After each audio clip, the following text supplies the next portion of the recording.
Emmerdale's Ross Barton learns who really killed his mum Emma next week, and reacts with typical rage towards his auntie Moira Dingle when she admits she was responsible.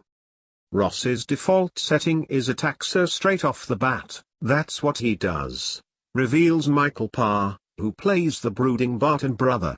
He grabs her by the face. Moira's confession brings a whole lot of other things up for Ross. He starts to think she was the reason he had such a troubled childhood because of Emma's jealousy, so if he removes Moira from the picture.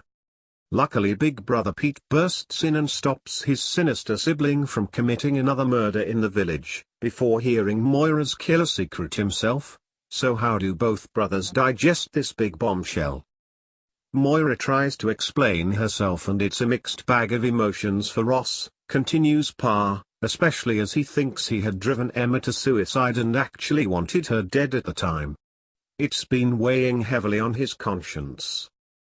Ultimately he must decide whether or not to keep Moira's secret, but Ross is relieved he wasn't responsible, and there is potential family shame for all of them if this came out. He just wants to move on and have a normal life for his son Moses at the end of the day.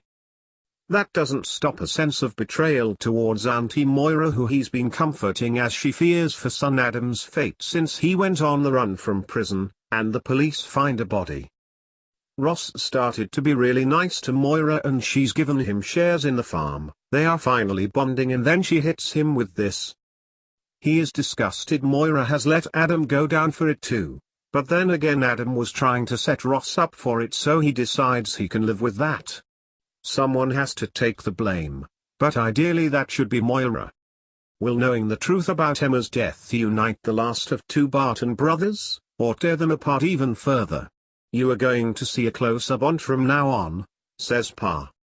That's good because it was always Ross and Finn that were pally and he was always at loggerheads with Pete, so it's nice for us to be on each other's side, and I think there is potential for a good storyline where they actually get on.